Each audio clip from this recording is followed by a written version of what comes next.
시편 141편 1절부터 10절까지 말씀 읽겠습니다.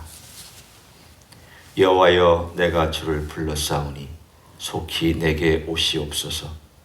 내가 주께 부르짖을 때에 내 음성에 귀를 기울이소서. 나의 기도가 주의 앞에 분향함 같이 되며 나의 손드는 것이 저녁 제사 같이 되게 하소서. 여호와여, 내 입에 파수꾼을 세우시고 내 입술의 문을 지키소서. 내 마음이 악한 일에 기울어 죄악을 행하는 자들과 함께 악을 행하지 말게 하시며 그들의 진수성찬을 먹지 말게 하소서. 의인이 나를 칠지라도 은혜로 여기며 책망할지라도 머리에 기름같이 여겨서 내 머리가 이를 거절하지 아니할지라.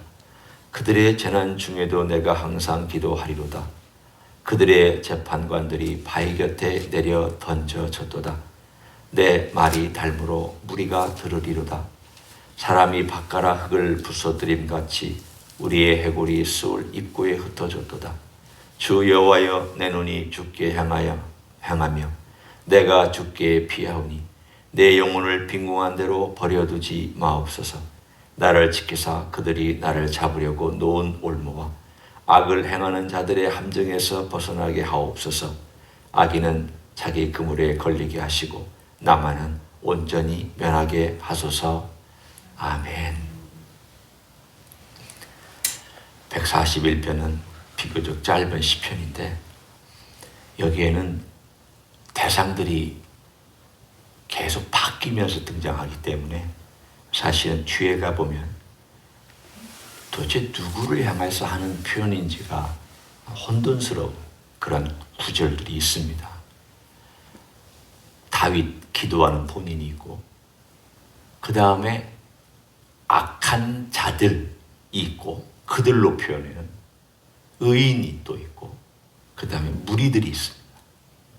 그러니까 이 한 시편의 10절 가운데 무려 네 주인공이라고 하기에는 그렇고 등장인물이라고 우리가 굳이 표현한다면 네 종류의 등장인물이 존재합니다. 그러다 보니까 이건 누구를 향하여 얘기하는 거고 이건 자기 자신의 얘기고 저건 또 누구를 향한 얘기인가 이렇게 혼돈스러운 이야기이기도 합니다.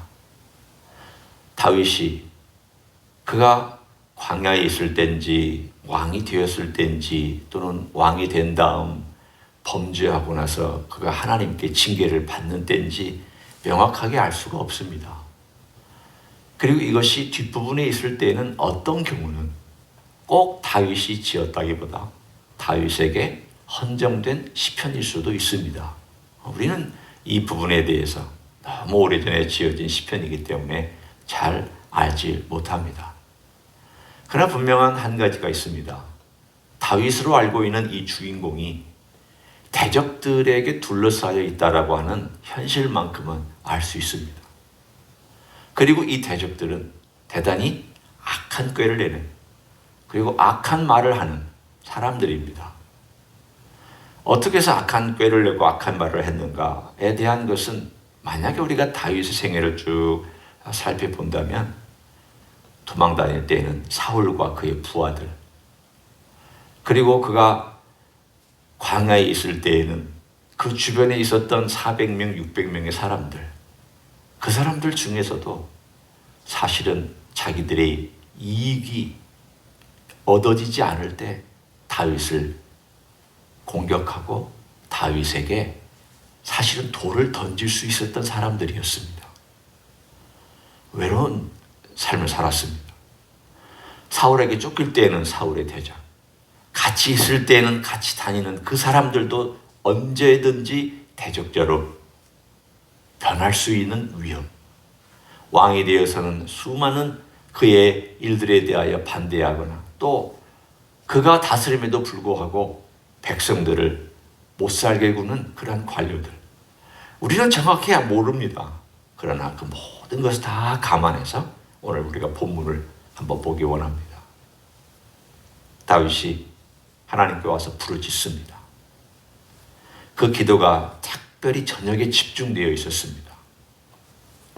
왜 저녁 제사같이 되게 되었는가라고 하는 것은 우리는 알지 못합니다. 2절에 말하기를 나의 기도가 주의 앞에 분향함같이 되게 되며 나의 손드는 것이 저녁 제사같이 되게 하소서.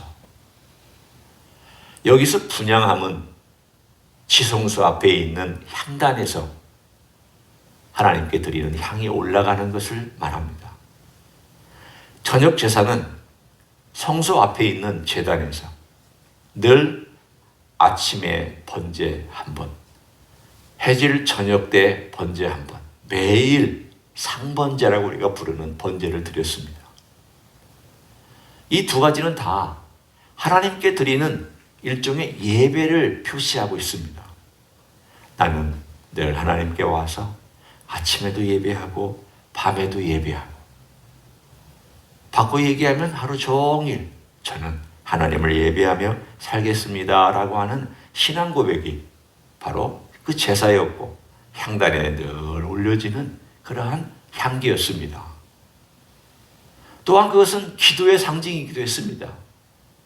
하나님께 제가 제 촛불을 올려드리는 그런 기도를 드립니다. 그래서 그가 손을 이렇게 들었을 때 이 손든 자세가 마치 향기가 이렇게 하늘로, 손이 이렇게 들어서 올려지는 것처럼 향기가 하늘로 올라가는 그러한 자기의 마음의 전부를 하나님께 드리면서 하는 기도를 이렇게 표시했습니다. 다윗의 특징은 기도의 사람이라는 데 있습니다.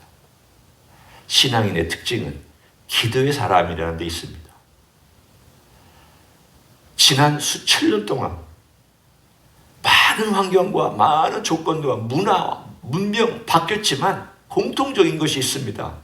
신앙인은 기도의 사람입니다. 그 기도의 사람이 무엇을 위해서 기도하고 있는가? 첫 번째 기도 제목이 3절, 4절입니다.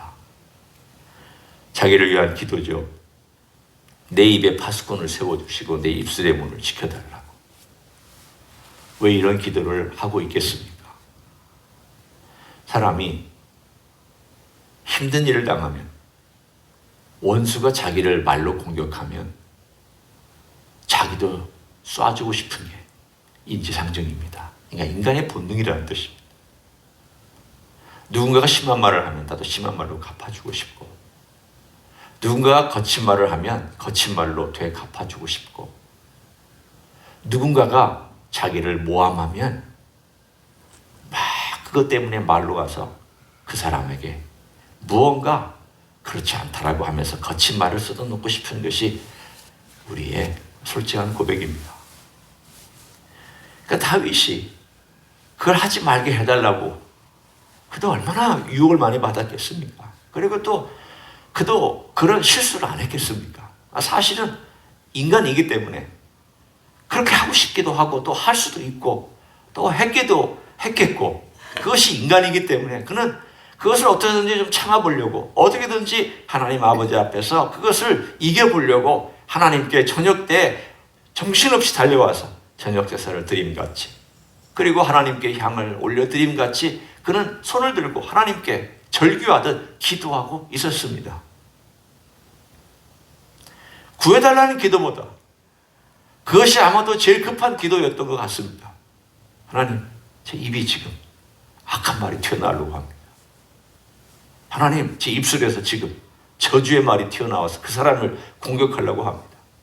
주님, 어떻게 하면 좋겠습니까? 제 입술을 지켜주십시오. 참 어려운, 그러나 현실적인 기도입니다. 크리스천들, 저도, 그리고 순간순간 입술로 어떻게 범죄하지 않을 수 있을까? 어떻게 입술로 내가 어떤 말을 들었을 때에 그 말에 대한 반응으로 하나님 아버지 앞에서 오늘 본문에 있는 것처럼 파수꾼을 세워달라고, 내 입에 문을 지켜달라고 그렇게 우리가 할 수 있을까? 정말 미국에 살면서나 또 한국에 있으면서 제일 교회에서 큰 문제 자체가 크기 때문이 아니라 자주 일어나기 때문에 큰 문제, 입술의 문제입니다. 대부분 입술의 문제입니다. 여러분 보십시오. 내가 누군가하고 힘든 걸 보면 그 입술로 툭 튀어나오는 말 때문에 힘들어합니다. 내가 던진 말, 남이 던진 말, 남이 어떤 것에 대해서 했던 말, 얼마나 많습니까? 교회 생활 하다 보면은 봉사하는 어떤 한 가지 때문에 누군가가 또 평가할 것이며, 나는 열심히 했는데 누군가가 또 뭐라고 할 것이며, 또 내가 만든 음식, 또 내가 쓸었던 바닥, 내가 설치했던 어떤 것들, 또 내가 만졌던 어떤 물건들, 또는 내가 닦았던 어떤 테이블, 내가 또 준비했던 어떤 순서, 이런 모든 거 하나하나가 사실은 내가 한다고는 했지만 누군가에게는 또 비난과 비평의 거리가 될 수 있습니다. 그러면 그것 때문에 기분이 상하죠. 누군가가 한 번에 툭 하고 던졌으면 기분이 상합니다.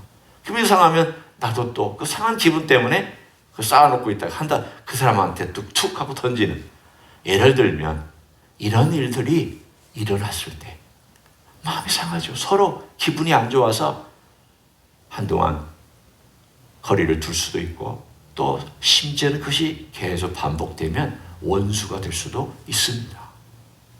어떻게 풀어야 되느냐? 다윗의 기도를 한번 우리가 삶 가운데서 실천해 보기를 원합니다. 하나님 아버지 앞에 가져와 있습니다. 이 문제를 사람 앞에 풀지 아니하고 하나님 앞에 가져오고 있습니다. 그리고 가져오려고 애를 쓰고 있습니다. 하나님 아버지 앞에 가져와서 하나님께, 주님 제가 이런 일이 있었습니다. 손 들고 기도하고 있겠죠. 다윗이 손 들고 하나님 아버지 앞에, 하나님 이런 일이 있었고 누군가가 이런 말을 했고 그 사람은 저를 지금 넘어뜨리려고, 그리고 저에게 핀잔 주려고, 뭐 때문에 그런지는 모르지만 하여튼 그랬습니다. 하나님, 그러나 제 입술만큼은 지켜주십시오. 그들이 하는 말은 제가 막을 수는 없어도 제 입술은 지켜주십시오. 제 마음은 지켜주십시오. 그러면서 그가 간절히 하나님 아버지 앞에 기도하고 있습니다. 다윗도 기도했잖아요. 이 문제를 가지고 씨름하고 있잖아요. 맞습니다. 이건 씨름해야 될 문제입니다. 이건 그냥 우리가 뭐 그럴 수도 있지 할 문제가 아니라, 말 때문에 원수되고, 말 때문에 교회가 갈라지고, 말 때문에 교회가 갈등이 생기고, 말 때문에 교회에 힘든 일이 생기고, 그것 때문에 분당이 되고 갈라지고 분파가 생겨나는 이런 어려운 일이 말 때문에 생겨나는 것이라면 이건 분명히 심각한 기도의 제목이 되어야 합니다. 가볍게 넘길 문제가 아닙니다. 그리고 나서 5절에 이런 표현 나와 있습니다. 이것도 어렵습니다. 의인이 나를 칠지라도 은혜로 여기며 책망할지라도 머리에 기름같이 여겨서 내 머리가 이를 거절하지 아니할지라. 아니할지라, 이렇게 한 표현을 들어보십시오. 네, 그렇게 하려고 노력하겠다, 그 결심입니다. 나는 아니했다, 그 말이 아닙니다. 그리고 나는 그렇게 할 수 있는 사람이다, 그 말도 아닙니다. 스스로에게 다짐하는 내용입니다. 누군가가, 의인이, 이제는 악인이 아닙니다. 의인이, 누군가가 나에 대하여, 다윗, 당신이 그 행위와 그 표현과 그리고 당신의 이제까지 해왔던 그 일은 하나님의 뜻에 합당하지 않은 것 같습니다. 라고 만약에 어떤 경건한 사람이 찾아와서 말을 했다면 반발하지 말고 그것을 은혜로 여기고 책망을 받을 때에 거절하지 말아라 라고 스스로에게 얘기합니다. 왜 스스로에게 얘기하겠습니까? 쉽지 않으니까 그런 거죠. 지금 상황이 어렵고 힘든데 다윗, 당신이 혹시 하나님께 회개할 것이 있냐고 한번 돌아보십시오. 물론 이 말은 듣기 쉬운 말이 아닙니다. 쉬운 말 아닙니다. 그러나 그 말을 의인이, 경건한 자가 혹시 나에게 한다면 나는 그것을, 그래, 내가 혹시 뭐 잘못한 것이 없나? 내가 하나님 아버지 앞에서 뭔가 돌아볼 것이 없나? 그렇게 받아들이게 도와달라고. 칠지라도 혹은 책망할지라도라는 말은 바로 강한 표현입니다. 대단히 강한 표현입니다. 그럴 때에도 내가 그걸 받아들이도록 해라. 스스로에게. 다윗이라고 쉬웠겠습니까? 다윗이라고 그것이 누군 하나님과 늘 가깝게 지내고 기도하니까 다윗은 그것이 늘 그냥 아무렇게나 받아들일 수 있는 그런 사람이었겠습니까? 쉽지 않습니다. 누구도 임하기가 쉽지 않습니다. 누구에게도 이것은 쉬운 일이 결코 아닙니다. 그래서 스스로에게 다짐하고 만약에 내가 받아들일 말이라면 받아들이게 해달라고. 그 결심과 기도를 보면 다윗의 생애 가운데 그런 일들이 몇 군데 있잖아요. 시므이가 막 저주할 때, 압살롬의 반역 때문에 도망가는 그 과정 속에서 시므이가 쫓아와서 네가 그렇게 피 흘렸으니까 너도 피 흘리게 되고, 네가 그렇게 악한 일을 행하였으니까 악한 일이 너희 머리에 떨어진다고 막 먼지를 흙을 날리면서 저주하는 그때에 그 주변에 있었던 다른 군인들이 가서 죽이면 어떻겠습니까? 라고 했을 때 나더라.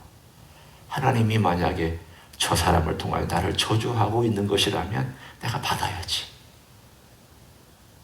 그 과정 속에서 그 하나님 앞에 맡기려고 하는, 이 사람이 틀리다면, 나중에 잘못된 것이라면 언젠가 하나님이 심판하실 것이고 누군가를 통하여 심판하실 것을 그는 알았기 때문에 자기가 받아야 될 것이라면 받으려고 그 과정을 그냥 아무런 일을 일으키지 않냐고 지나갔던 사건. 자기가 범죄했을 때에 나단이 와서 그 범죄에 지적했을 때 그 범죄한 것을 받아들이고 하나님 아버지 앞에 회개한 사건. 아픕니다. 힘듭니다. 자기의 범죄를 인정하는 것이 대단히 어려운 일입니다. 결코 쉽지 않습니다. 그런데 다윗은 평소에 이런 기도를 드렸기 때문에 제 입술을 지켜달라고, 의인이 저기에 와서 명확한 저의 문제에 대하여 지적할 때 그걸 받을 수 있는 사람이 되게 해달라고 자기 자신을 위해서 기도했습니다. 그리고 나서 그 다음에 나오는 표현은 사실은 이해하기가 쉽지 않은 표현입니다. 5절 마지막 부분을 한번 보십시오. 그들의 재난 중에도 내가 항상 기도하리로다. 여기서 그들은 누구를 의미하고 있겠습니까? 의인이 아닙니다. 여기서 그들은 계속 그들이라고 나와 있는 대상은 악인들입니다. 그러면 악인의 재난 중에 내가 항상 기도한다는 것은 그들을 위해 기도한다는 표현입니까? 그건 오늘 본문의 흐름에 맞지 않습니다. 뒤에 가보면 저들은 그냥 심판받을지라도 나를 구해달라고 하는 걸 보면 그런 의미는 아닙니다. 이 의미는 어떤 의미냐면, 하나님, 나는 악한 자들의 행위에 대항하여 늘 기도하겠습니다. 그 뜻입니다. 하나님, 저는 악한 자들의 행위에 참여하지도 않고 그 악한 자들의 행위가 이 사회를 덮지 않도록 그걸 대항하여, against라는 표현입니다. 저는 그들의 악한 행위에 against해서 기도하겠습니다. 의인의 말은 제가 듣고 그들의 말하는 저주의 말에 대해서 제가 입술을 지켜서 하나님께 가져오겠습니다. 그러나 주님, 제가 기도하는 것은 그들의 악한 행위가 저를 홍수와 넘쳐서 지나가지 않고 이 사회에 홍수처럼 악한 일들이 덮쳐서 지나가지 않도록 그들에 대항하여 저는 기도하고 주님께 간구하겠습니다. 그 내용입니다. 그러자 6절이 이 내용과 연결되어 나옵니다. 그들의 재판관들이 악한 자들의 지도자들을 의미합니다.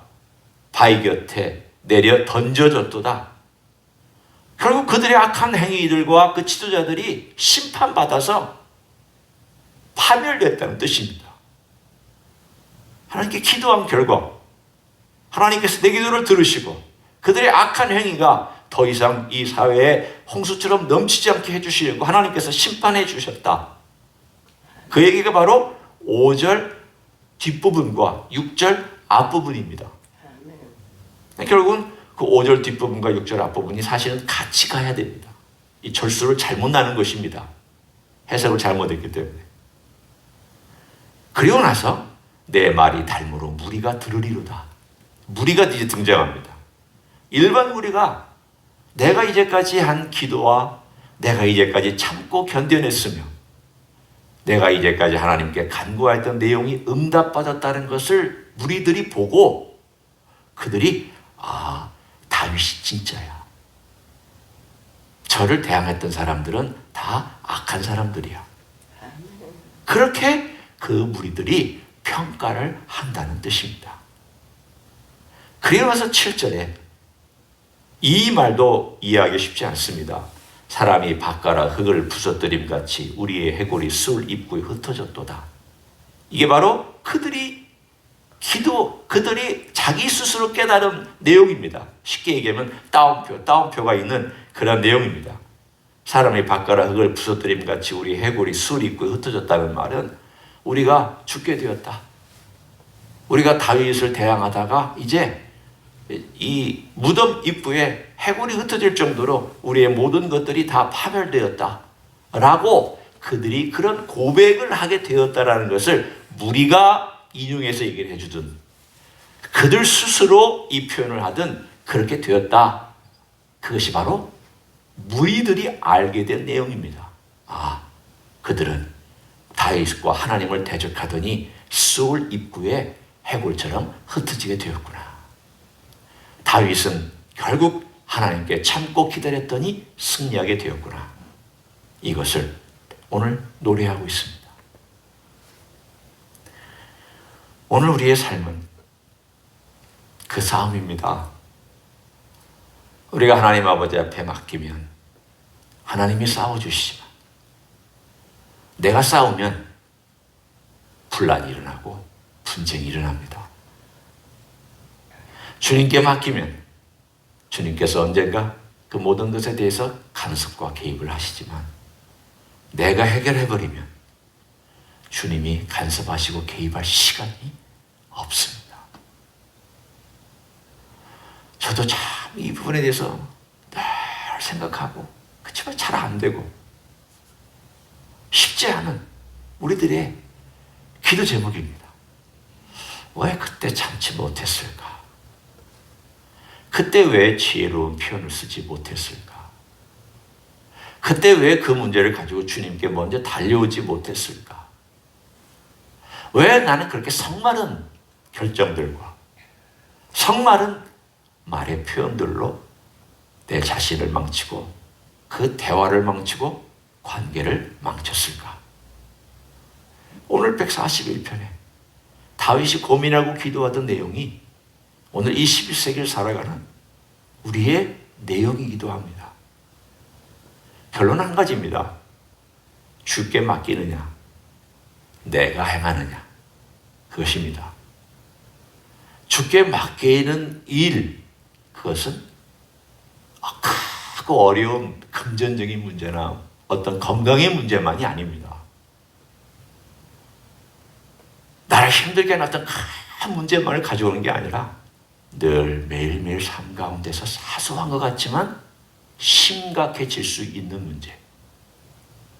평상시에 내가 습관처럼 하는 말이지만 인간관계를 깰 수 있는 말, 태도, 이런 것들까지도 주님께 가져와서 주님께 맡기고 주님께 기도하고 주님 도와달라고 제가 저녁 제사를 드린 같이 제 손을 들고 기도하오니 제 입술을 지켜주시고 제 마음을 지켜주시고 악한 행위가 있나 보시옵소서. 악한 말이 튀어나갈까 주님 제 입술을 지켜주시옵소서.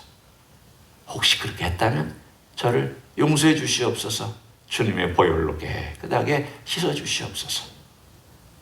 이런 하나님께 맡길 줄 아는 그러한 기도, 이것이 오늘 우리가 한번 생각해보고 또 주님 앞에 기도하고 오늘 하루는 입술에 귀한 열매가, 성령의 열매가 맺혀지도록 우리 주님께 간구하는 귀한 하루가 되시기를 예수님의 이름으로 간절히 축원합니다. 기도하겠습니다. 하나님 아버지, 다윗도 갈등하고 고민했습니다. 힘든 싸움을 싸우기 위해서 주님 전에 와서 손들고 기도했습니다. 마음을 지켜달라고, 입술을 지켜달라고, 생각을 지켜달라고 기도했습니다. 주님, 우리의 기도가 이런 기도가 되기를 소원하오며, 또 우리가 이런 기도를 계속 드리는 가운데에 주님께서 역사해 주시고 주님께서 개입해 주시기를 간절히 간구를 드립니다. 주여, 우리의 생애, 우리의 전부가 우리 주님을 닮아갈 수 있도록 축복하여 주시옵소서. 이제는 우리 구주 예수 그리스도의 은혜와 하나님 아버지의 극진하신 사랑과 성령 하나님 교통하심의 역사가 오늘도 입술의 문제, 마음의 문제, 여러 주변의 사람들과 관계의 문제를 가지고 주님 앞에 와서 기도했던 다윗처럼 오늘도 또한 주님 앞에 아뢰기를 원하며 맡기기를 원하여 기도하며 주님께 나아가기를 소원하는 이 자리에 참여한 모든 종들 위에와 주임지 이스교회 위에와 이민교회들과 한국교회들과 선교사님들 위에 이제부터 영원히 함께 하실지어다. 아멘.